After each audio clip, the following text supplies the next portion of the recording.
Really? It doesn't give you the thing? Okay, anyway. Hey guys, it's Narrative Tarot. I'm here with your March wrap up, I guess.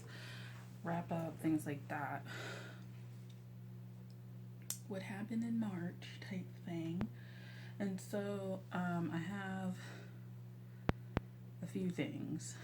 Um, a mini haul, and then a book review, and then something else related to books. So let's get into the mini haul. Um, anyway, if you want to comment, like, subscribe, engagement is important. I kind of like people's comments about different things, and I don't know, it just helps. So, subscribe to keep in the know and stuff like that. And I do monthly readings and everything, so you may not be coming in exactly for tarot. Like, it may be for like a deck review or something like that. But I do monthly readings for planets and a little bit of astrology musings and stuff like that. So all of that. Anyway, out the way. I have 3 decks that I bought this month, and they actually were basically like the last 2 weeks of March. Basically the last week, damn near. The last full week of March. So the first one is the Essential Oils Healing Deck. And so this one is 52 cards to enhance mind, body, and spirit. It's by Michelle Shofro Cook, DNM, PhD. I don't know what the DNM is. I think it may be naturopathic medicine or something like that. I don't know. But yeah, this is the deck. This is what it looks like on the back. So it's like $20. I got it at Barnes and Noble. It's probably online at Amazon or something like that. But it's basically cards that look like this, and it has a plant on it, plant, flower, thing like that, herb, spice, things like that on it. And so each one, it comes with the name, the kind of like official name that's in Latin, the properties, and then like these little symbols, if you can see at the bottom, of what you can and cannot do. So things like you can diffuse it, you can put it on your skin, you can take it internally, or you can like cook with it or something like that. Like, it'll show you that, and depending on which one you get, it may not have the same properties. So ginger, you have all of those, but cypress, you might not want to ingest it or anything like that, or cook with it, essentially. So this, I saw this deck in Barnes and Noble like a month or so ago, and I was like, no, I'm not gonna get it. I'm not gonna get it or whatever. And then it just appeared, and I was like, oh shit, like I should get it. Marketing. But like I could not find that this damn deck. And I wanted to get it because I have books on essential oils and herbs and stuff like that. But I wanted a deck because I wanted to incorporate it in readings and things. But once I've gotten this, it turned out to be like more of a personal deck. So I'm like, but I just felt drawn to it, and so I decided to take the leap and get it this month because I just felt like I wanted something different. I don't have any like flower decks, botanical decks, except no, I do. I have one other one, but it's by itself. It doesn't have a book. It just has two little cards, and it tells you what it is. With that, but it's the Botanica deck, and I guess the Botanica deck has like a majors only, and I got the majors only. But when I got it, it didn't have a name. They didn't know what name it was because I was ordering from eBay, and they were just like, it doesn't have a name. It comes with this, and this is it. So my knowledge of decks with botanicals and stuff like that was very limited. And then I saw this, and this is about essential oils, and I decided to get it. So I pulled it a few, and I pulled 3 for like healing and development. But then I pulled another card to work with spiritually because I'm interested in psycho-spiritual awareness, and I'm particularly interested in the plant kingdom and the knowledge and wisdom that it has, particularly when it comes to emotional like traumas and consciousness and things like that. I kind of just feel like the consciousness of the plant kingdom is like far superior, but that's just me. I mean, like, come on, like, look at what it has to go through to like survive. Not that humans aren't special or anything like that, but like, you know, damn, like, they're awesome. So I pulled Yarrow, and I had been thinking about this. So it says heals physical and emotional wounds, and I was like, isn't this like perfect? So I like looked into it. I did some like research on it online, and I decided I was going to work personally with this to deal with some trauma and things like that. And actually, once I started like kind of thinking about it, ads were popping up for things. I feel like it is just it being around like kind of unblocked, but I want to work with it like even more in depth. From what I was reading, it can also be about grounding yourself in your physical reality and being present and aware, and that's something that having that Neptunian Piscean energy in my chart is hard to do, but there's also been experiences that have caused me to not want to ground and stay here. And so I'm going to work with this personally to like uncover those things, or not uncover them, but to bring them up and to release them. And so I feel like working with plant energetics is really important for me, and yeah, it might be important for you. So how I'm using this is I'm pulling one card to work with. I'll probably work with it for the rest of the year. If not, then just a couple of months, and then doing that. But it's a personal deck for me. It's not going to be used in any of the readings. It does come with a booklet, so it gives a little bit of oversight as to the history. It'll give some names. Usually it'll talk about a little bit of the history, and then it'll go into the latter part of the description. Usually it's about a page per essential oil, and it'll talk about some properties, but it'll have a list of things that it's used for, as you can see. So let's go back. So it'll have this, the name, it'll have those symbols that you see, it'll have the name of it, a little bit of description, it'll continue with that, blah, blah, blah, blah, blah, and then it'll get to the uses, and it'll just kind of bullet list it right there. And some of them were really interesting because like they were overlapping with actual issues that I have. Like, so I have like PCOS, and like that's an actual like issue. But it was really interesting that some of the ones that I picked actually were reported to have like properties that you could use to work towards that. And so this is probably the start of my plant medicine kind of journey. Not necessarily saying fuck conventional medicine or anything like that. But working with that, and I think that the emotional energetics or the way that plants work helps you with your energetics and stuff like that. And like emotional release and stuff. So, and then you have a little bit of a safety precaution down here. So, see it. And so it just goes like that through everything. It has card reads, it introduces itself. It has a whole section on choosing essential oils for healing, using them during pregnancy and breastfeeding, so the precautions and things like that, using them with children, how to use them, diffusion, topical, internal cooking, and then how to use the deck, and then some card spreads, but I haven't gotten too deep into those. But it's quite a few card spreads, and then it goes into it and goes into all of them. And so if you want to have some, they have a bunch of endnotes, so if you wanted to build up a kind of a knowledge bank, you might want to look at this.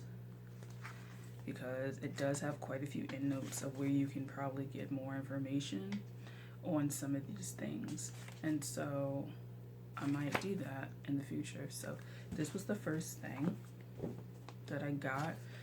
It's the Essential Oils Healing Deck. Like I said, you can get it online, so most likely, but I got mine at Barnes & Noble at a physical brick and mortar store. And there's that. The next one is the Elemental Power Tarot. So I just wanted to spend some money. I wanted to spend some money on a deck because not that I like need more decks per se, as in like I have enough and I have them specifically for different things, but I just felt like my own practice was a little bit stale and I didn't want to be like, I don't know, I felt like I needed to upgrade my own like game in terms of what I was doing spiritually, and I was just like, I need to like do something. And I was like, not that I wasn't inspired by my decks, but it was just like, it felt like something was missing. I think people who collect decks may not understand it, but I think people who like use them specifically for reading for others and then reading for themselves, not just collecting, would get it. Not that if you collect decks, like you're totally out the loop, but when you're using decks for certain things, you can definitely get the feeling when something's missing or like you need to go in a certain direction and the decks that you have can't go in that direction with you. It's not that you stop using old decks, it's just that newer decks offer you perspectives that you need. And this is something that I was drawn to, right? So this is what it looks like. It opens up and then you have a guidebook and then you have the cards in here. So the cards are, this is what the front looks like for one of them. This is the backs. The cool thing about this is that I'm really interested. This is so weird, but I'm really interested in learning about the octopus. It's just a creature that I'm like, your intelligence level is like far more than I think that we give you credit for. And I kind of feel like if we tapped into that, like we could do something with humanity, like particularly because it's a marine like creature, and I'm such a water like person.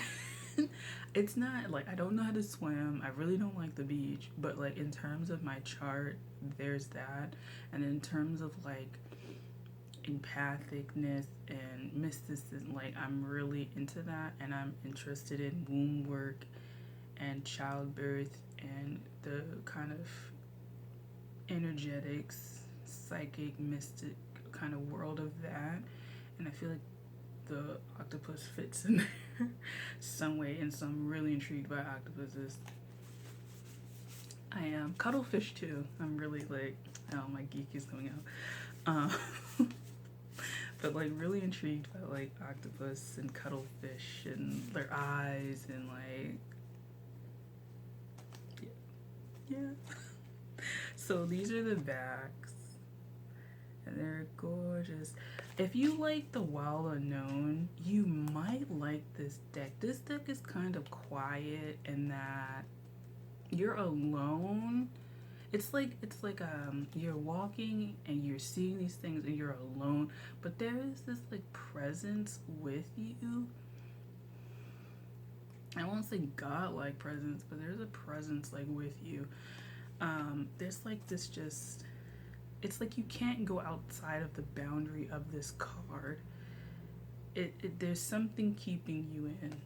I don't know how to describe, but there's something keeping you within the bound of the card, almost like you have to focus on what it is that you're getting. So I would suggest you not pull out 50 cards for this.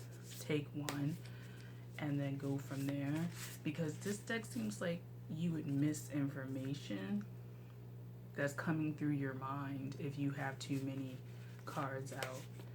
And I don't have that many cards out. I was gonna use this for readings, for the new readings that I had, but I just decided not to. Mainly because I felt like, well, I asked it, did it want to do public readings or did it want to work with me? And it said, you girl, you bitch. So I'm gonna do it. And there's just some really interesting cards. Like this is Judgment. This is the Hanged Man. And I'm really intrigued by this. And since I'm a Neptunian kind of person, like this has really sparked a new series that I'm going to talk about later. But yeah, this. And then the Hierophant was a really interesting one for me too. Strength is another one that's interesting because there's no person. So there's no humans in this. And that's another thing. Like if you like decks with a lot of humans, I'm not gonna say it in a rude way, but you might have issues with being alone. Like if you have decks that like you feel really uncomfortable with because there's no humans in there, it might be because you feel alone. We have the Devil. This is a really interesting take on the Devil.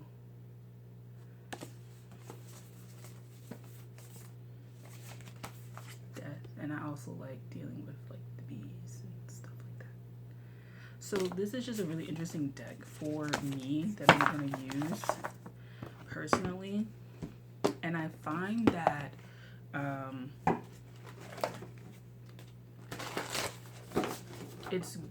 I use it on my altar for past life.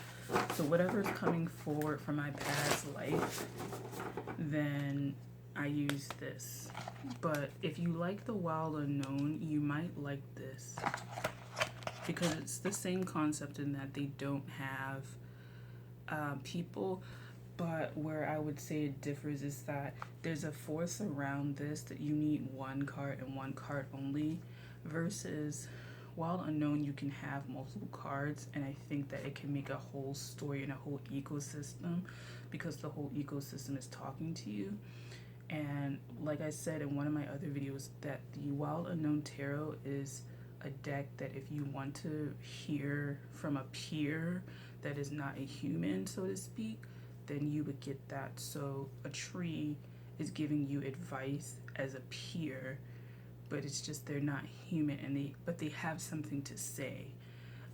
This one is kind of like you have to be there and you have to be present enough to see the ecosystem. It's like the ecosystem is not going to talk to you unless you are paying attention. You know? Do you get what I'm saying?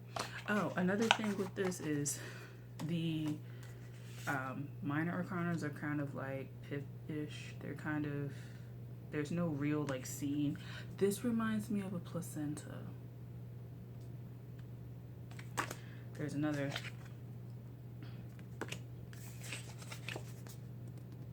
But it's not like Marseille in that it's designed like that, but there's no real like imagery in terms of like people holding it, or there's no Rider-Waite Smith kind of thing going on.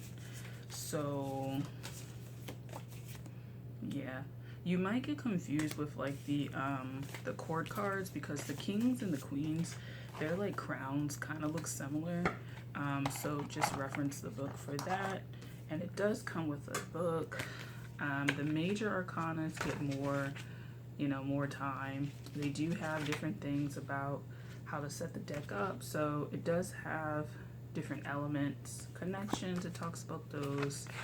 It gives you phrasing questions, advice on that.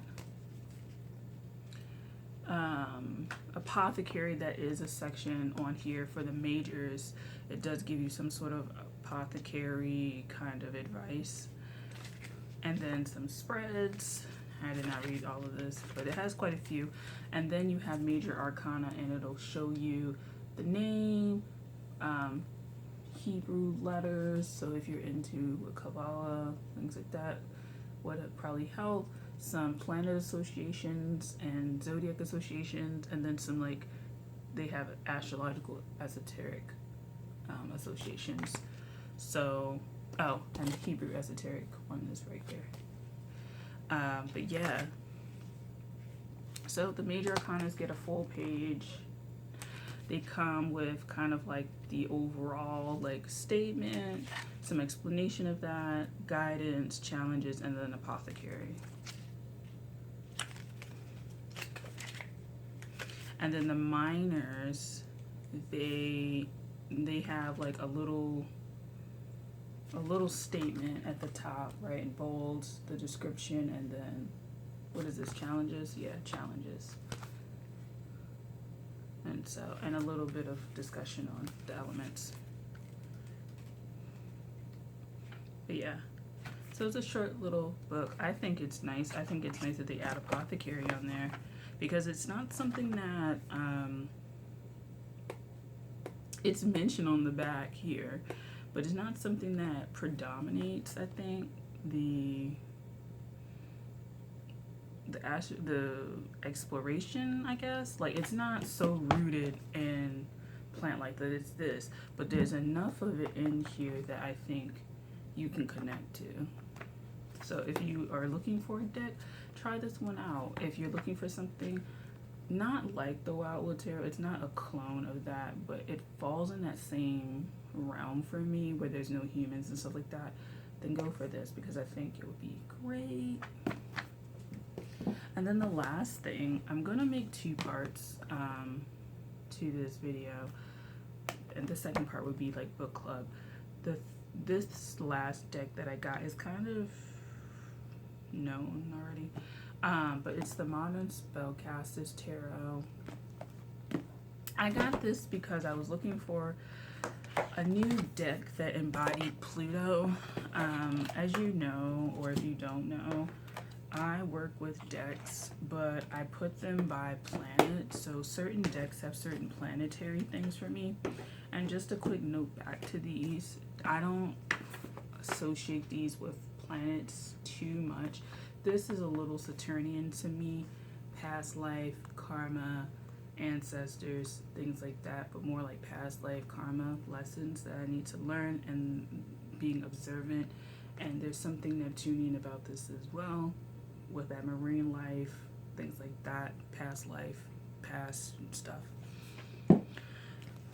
Yeah, like this. This one I have quite a few decks and I assigned them like planets, like I said, but I felt like I was missing some planets. I felt like Saturn was kind of overlooked in my collection, so I'll probably be beefing that up.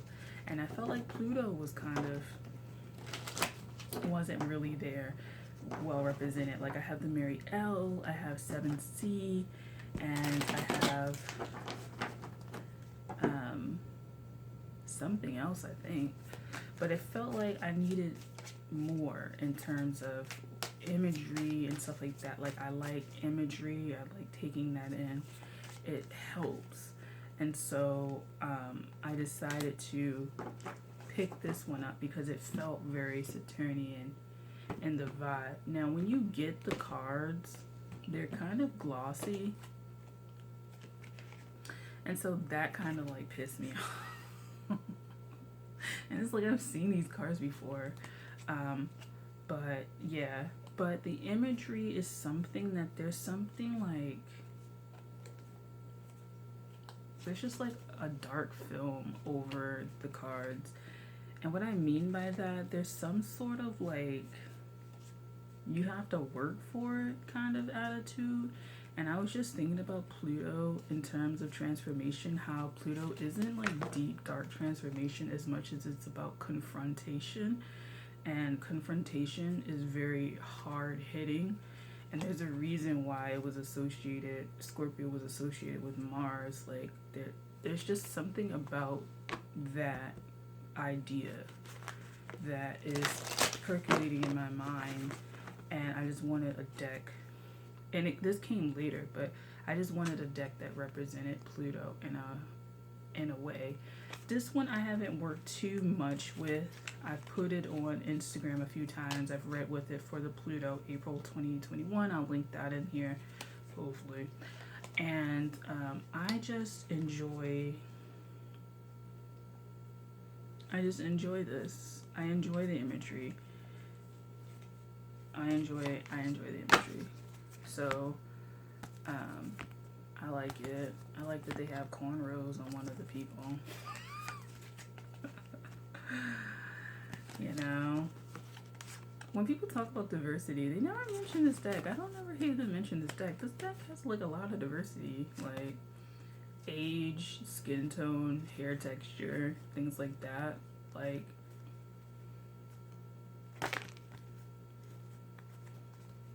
what? Like nobody. I don't feel like people mention it. This Hierophant card is sick as fuck. Like, look at it. Look at it. Look at it. Just look at it. Look at it. Look at him. Look at him. Yeah. And this Page of Cups always reminds me of an asshole. Like it's just like, I need something. And they're like, yeah, I'm just gonna take it all here. This is actually a card that makes me think of self-care when self-care is a little too indulgent. Got death rolling through. But I just feel like these cards, they just spark something, and I feel like I'm gonna want to work with these better as far as Pluto and things like that. Their facial expressions are really interesting because they're kind of quite realistic, you know? Yeah. So that is my haul. I'm gonna go and do part 2 to this, which is going to be more book club. So thanks for watching this part 1. I'll see you in part 2. Deuces.